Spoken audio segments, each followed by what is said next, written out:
Mobile पर film. ऐसे टुकुर टुकुर क्या देख रहा है? अपना दुपट्टा संभालते हुए धन्नो ने जैसे ही पूछा तो एक पल के लिए सूरज सकपका गया। तुझे देख रहा हूं। सच में क्या मस्त लग रही है तू। तुरंत संभलते हुए सूरज ने जवाब दिया। धन्नो के बदन से उसकी नजरें हट ही नहीं रही थी। चल हट, मुझे जाने दे। ना खुद काम करता है और ना ही मुझे काम करने देता है। मुंह बनाते हुए धन्नो वहां से निकल गई। सूरज अब भी उसे देख रहा था। वह धन्नो के पूरे बदन का मुआयना कर चुका था। एक बार यह मिल जाए तो मजा आ जाए, सूरज के मुंह से निकला। सूरज की अक्सर धन्नो से टक्कर हो ही जाती थी, कभी रास्ते में तो कभी खेत खलियान में। दोनों में बातें भी होती, लेकिन सूरज की नीयत एक ही रहती।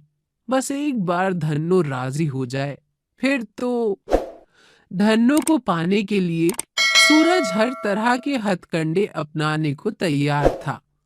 तू कुछ काम धंधा क्यों नहीं करता? एक दोपहर धन्नो ने सूरज से पूछा। बस तू हाँ कर दे, तेरे साथ घर बसाने की सोच रहा हूं। सूरज ने बात छेड़ी तो धन्नो मचल उठी। तू सच कह रहा है?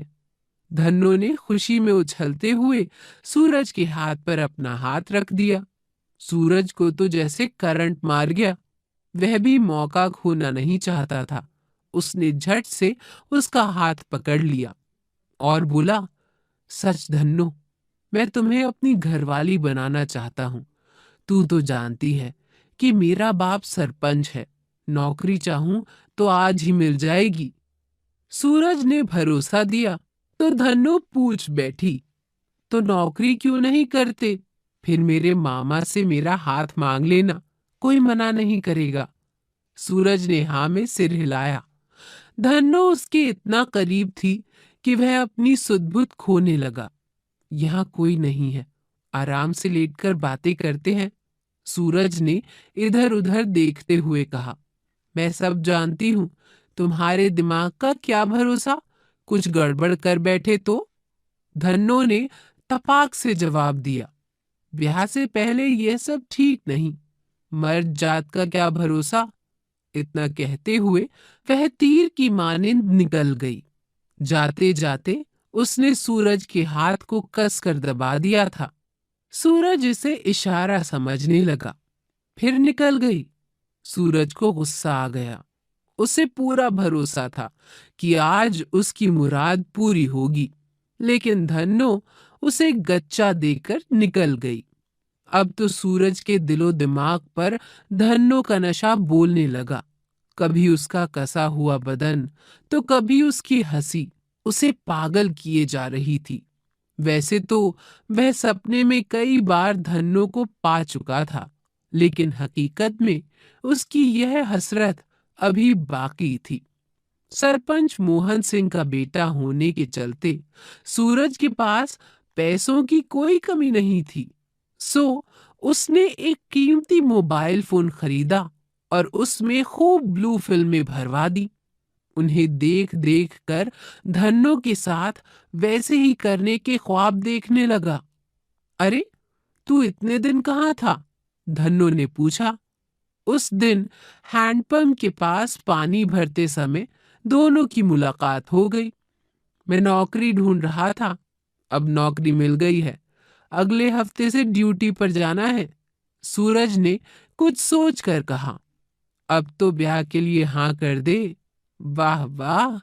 नौकरी की बात सुनते ही धन्नो उससे लिपट गई। सूरज की भावनाएं उफान मारने लगी। उसने तुरंत उसे अपनी बाहों में भर लिया। हाँ कर दे, और कितना तरसाएगी? सूरज ने उसकी आंखों में आंखें डालकर पूछा। तू गले में माला डाल दे, मांग भर दे, फिर जो चाहे करना। सूरज उसे मनाने की जी तोड़ कोशिश करने लगा। अरे वाह, इतना बड़ा मोबाइल फोन! मोबाइल फोन पर नजर पड़ते ही धन्नो के मुंह से निकला। क्या इसमें सिनेमा है? गाने वाने हैं? बहुत सिनेमा है। तू देखेगी तो चल, उस झोपड़े में चलते हैं। जितना सिनेमा देखना है देख लेना। सूरज धन्नो के मांसल बदन को देखते हुए बोला, तो वह उसके काले मन के इरादे नहीं भाप सकी। धन्नो राजी हो गई। सूरज ने पहले तो उसे कुछ हिंदी फिल्मों के गाने दिखाए, फिर अपने मंसूबों को पूरा करने के लिए ब्लू फिल्में दिखाने लगा। ये कितनी गंदी फिल्में हैं, मुझे नहीं देखनी। धन्नो मुंह फेरते हुए बोली, अरे सुन तो, अब अपने मर्द से क्या शर्माना। मैं तुमसे शादी करूंगा तो ये सब तो करना ही होगा ना, नहीं तो हमारे बच्चे कैसे होंगे। उसे अपनी बाजुओं में भरते हुए सूरज बोला, वह तो ठीक है, लेकिन शादी करोगे ना, नहीं तो मामा मेरी चमड़ी उतार देगा। नर्म पड़ते हुए धन्नो बोली, मैं कसम खाता हूं, अब जल्दी से घरवाली की तरह बन जा और चुपचाप सब कुछ उतार कर लेट जा। इतना कहते हुए सूरज अपनी शर्ट के बटन खोलने लगा। उसके भरोसे में बंधी धन्नो विरोध ना कर सकी। तू सच में बहुत मस्त है। आधा घंटे बाद सूरज बोला, किसी को कुछ मत बताना। ले, ये दवा खा ले, कोई शक नहीं करेगा। लेकिन मेरे मामा से कब बात करोगे? धन्नो ने पूछा। तो सूरज की आंखें गुस्से से लाल हो गई। देख, मजा मत खराब कर। मुझे एक बार चाहिए था, अब ये सब भूल जा। तेरा रास्ता अलग, मेरा अलग। जाते जाते सूरज ने कहा तो धन्नो पर जैसे बिजली टूट गई। अब धन्नो गुमसुम सी रहने लगी। किसी बात में उसका मन ही नहीं लगता। अरे, तेरे कपड़े पर ये खून के दाग कैसे? एक दिन मामी ने पूछा तो धन्नो को जैसे सांप सूंघ गया। पिछले हफ्ते ही तेरा मासिक हुआ था। फिर? धन्नो फूट फूट कर रोने लगी। सारी बातें सुनकर मामी का चेहरा सफेद पड़ गया। बात सरपंच मोहन सिंह के पास पहुंची। पंचायत बैठी। मोहन सिंह के कड़क तेवर को सभी जानते थे। उसके लिए किसी को उठवाना कोई बड़ी बात नहीं थी। तो तुम्हारा कहना है कि सूरज ने तुम्हारे साथ जबरदस्ती की है? सरपंच के आदमी ने धन्नो से पूछा।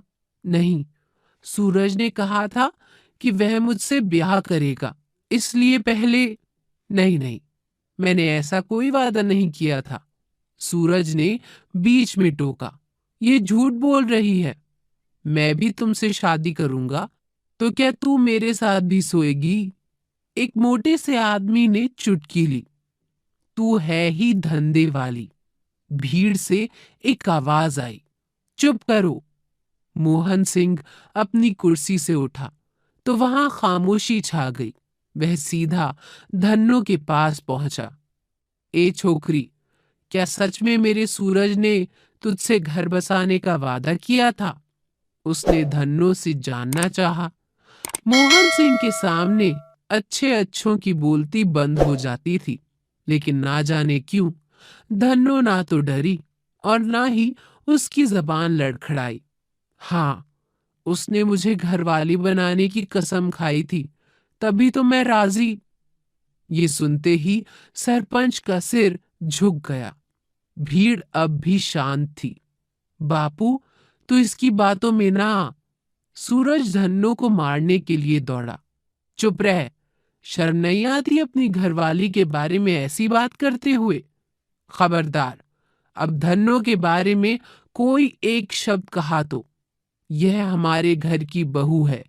अब सभी जाओ, अगले लगन में हम सूरज और धन्नो का ब्याह रचाएंगे। धन्नो मोहन सिंह के पैरों में गिर पड़ी। उसके मुंह से इतना ही निकला, बापू, तुमने मुझे बचा लिया। अगर आपको ये कहानी पसंद आई तो इस वीडियो को लाइक करके चैनल को सब्सक्राइब करें और अपने सुझाव हमें कमेंट करके दें। ये बिल्कुल फ्री है, हमें आपके सपोर्ट की जरूरत है।